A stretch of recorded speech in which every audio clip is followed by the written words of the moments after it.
flu-like illness that's going around, and it's just got a number. It doesn't have a name yet.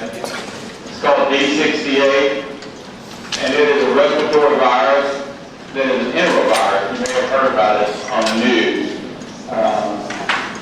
On Channel 8 they call it the enterovirus, but it's an enterovirus. And basically, it's a virus that's in the same category as a lot of flu virus type organisms, cold viruses, but it's also vaguely related to the polio virus. And so some children who have been getting this particular illness have ended up with paralysis. And we believe that older folks are at the same risk. You start off with symptoms that are very similar to the flu, but it becomes more like asthma. You start having a very tight chest and a lot of wheezing, and it can be a lethal virus. There's no vaccine and there's no treatment. And there's really no test to tell you for sure that you have it, unless you send off a specimen to the CDC, and that may take a week or two to get back, and by then you're either dead or well. Yes, sir.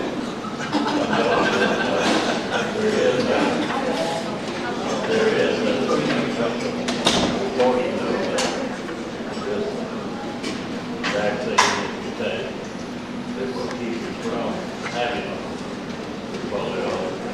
I've read and one of them said that is polio. And so I will have taken that down. There isn't one really yet out for this particular virus, but the polio, yes. And the vaccine, I think, will be forthcoming for the E69 virus. But I tell you that so that if you do have an illness this year and you're really sick and you don't have the flu, you have a flu test and it's not the flu, remind the physician, ask, could this possibly be this enterovirus? Because the treatment has to be a lot more aggressive for that. There's no way to tell you for certain right away that that's what it is, but send it off. It's spread through 43 states already, and it just started off several months ago. So it's rapidly spreading across the United States, and so be aware that it's out there. You get flu-like illness, you don't have the flu, you might have E69, 68. So keep that in mind. Now, I'm sure you have questions about the Ebola virus. All of us do. It's, as you know, Ebola is a tragic illness. Mortality rate runs anywhere from 50 to 70%. Right now in Africa, the mortality rate is sort of sitting around 70%. So 7 out of 10 people who get Ebola are going to die. In this country, it's been held more like 50%, 70% would be what would be expected were there to be an outbreak here. So even here, 50% mortality rate would be expected. I know a lot of people are very afraid about Ebola, and probably rightly so, but let me tell you some things that are true about Ebola and some things that are not true. Number one is, if I had Ebola and I was in this room talking with you right now, you would not really be at any risk, unless I was very ill.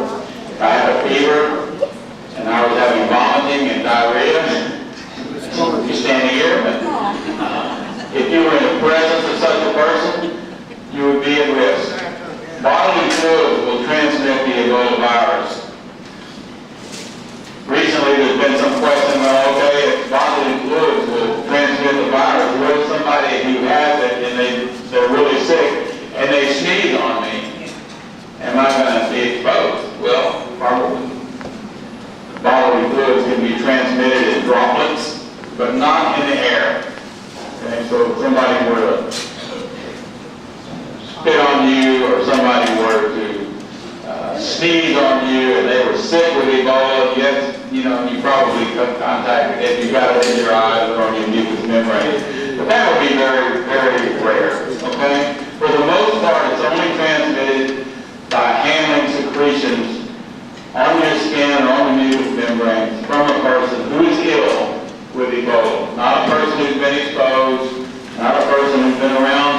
with Ebola, but somebody who is sick. That's why at the airports they're checking temperatures. They're looking for sick people. People who are not sick, even if they are infected with the virus, are not contagious. You get contagious once you're ill. And so, what we're watching for in our emergency rooms and hospitals and in our airports are people who are ill, because those are the folks who could possibly infect others. Now, as you know, in Dallas, there have already been 3 cases. The number 1 case, zero, they call him, was a man who came here from Africa, who was ill shortly after he got here, and subsequently died in the Presbyterian Hospital in Dallas. 2 nurses who took care of him, in spite of taking significant precautions, also became infected with the virus and are now being cared for at that same hospital.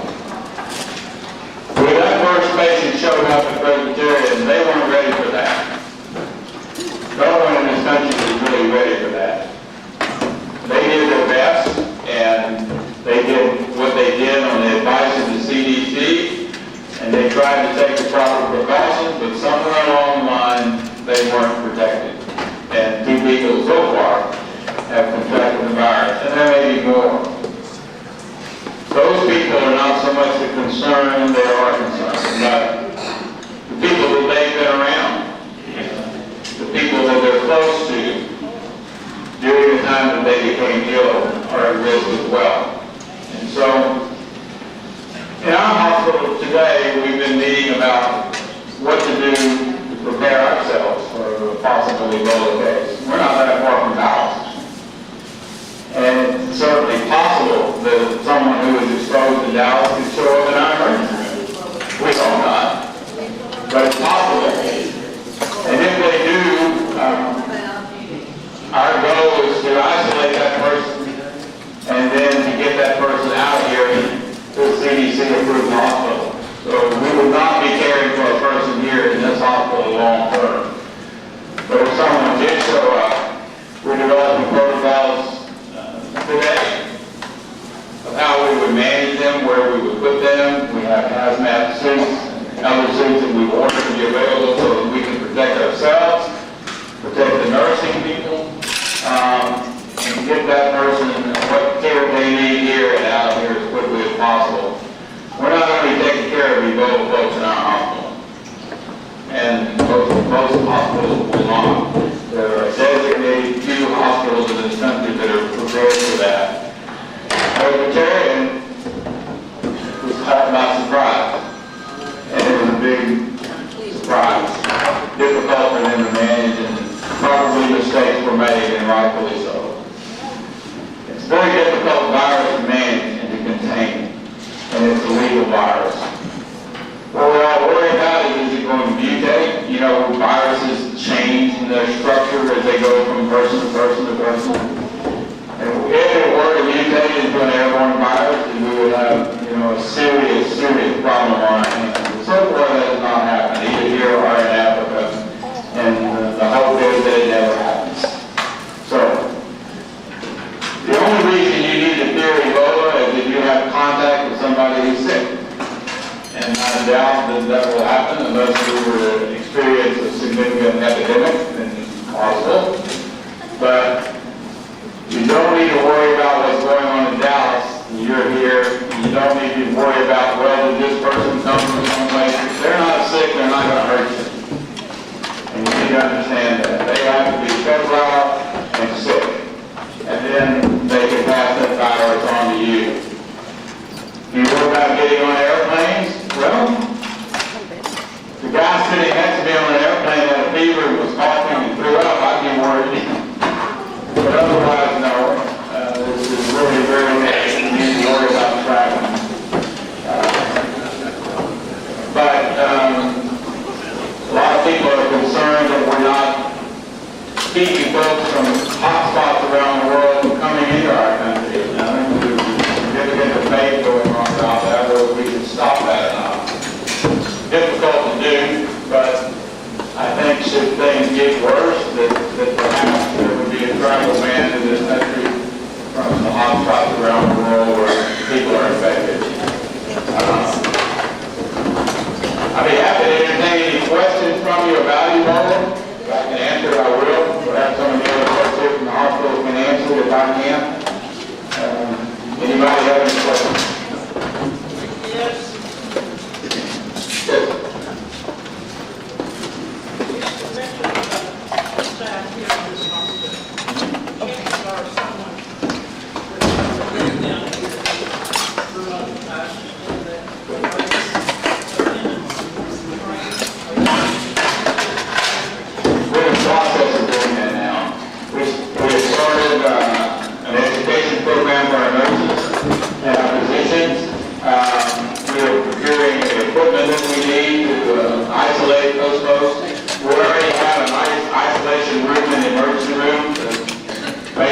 talk about this when we meet again.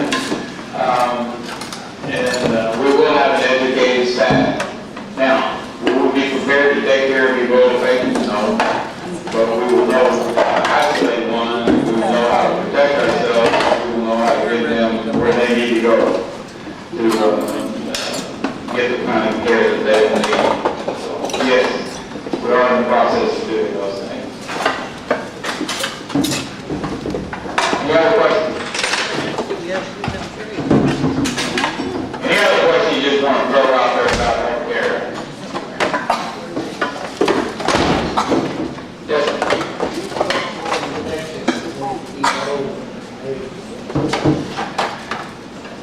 He asked how much more infectious is Ebola than the AIDS virus. It is more infectious because you can contact it in more ways than you can contact the AIDS virus.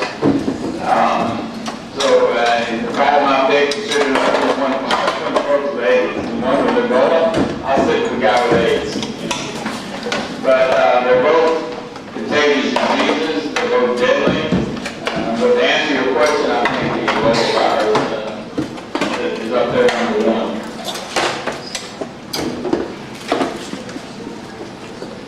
Anybody else? Something just burning a hole in you to eat that.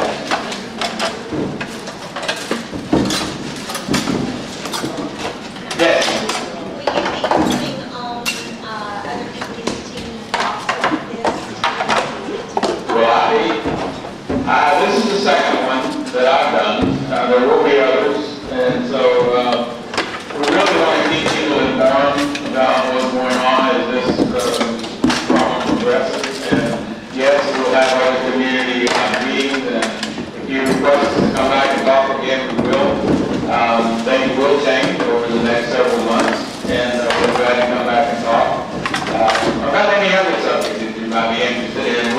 Part of the goal of our hospital is to keep the community educated and take care of keep the community healthy. And so, if ever you have something that you want us to come over here and talk about, one of us will come over here and talk about it. We're not professors of medicine, but some of us have had a lot of years of experience. And so we'll be happy to share that with you and talk with you about any subject that you care to talk about. I have in the past come to groups like this and just had asked the doctor. Basically what I tell them is, okay, I'm yours for an hour. You can ask me anything you want about anything that has to do with healthcare, medicine, disease. And you'd be surprised at things that people won't ask their doctor, but they'll ask me.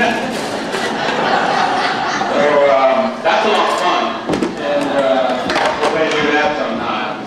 But in answer to your question, yes, we will be trying to continue the educational process about these things. What causes it started in an animal population, probably in the simian monkey population, but rapidly spread through contact to human population, and then from the human population from sick person to sick person. Fortunately, we don't have a lot of animal vectors in this country that we need to worry about. There's some question about dogs, whether they can carry the virus or not. They don't get sick with it, but a dog who's owned by a person sick with Ebola to be kept in isolation. Any other questions? What will decontaminate the Ebola virus? What's that? What will decontaminate the Ebola virus? Most of the time, in a hospital setting, they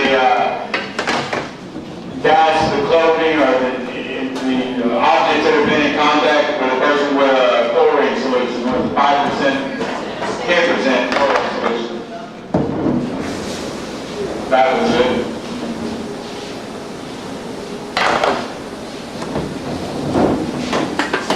Anybody else? As far as the treating of the Ebola virus, the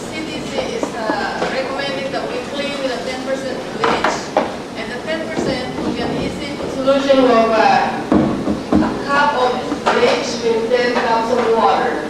And then you put that on a spray bottle so that you can use it. So that would be a 10%. So you get clean services, bathrooms, and all that stuff. Right now, that's what cleans them for right now. So I'm sure we'll probably learn some more things in the future about all that's going on now. So. And also, good hand washing, please. Amen. Well, the words of God was perfectly amazing. Thank you very much.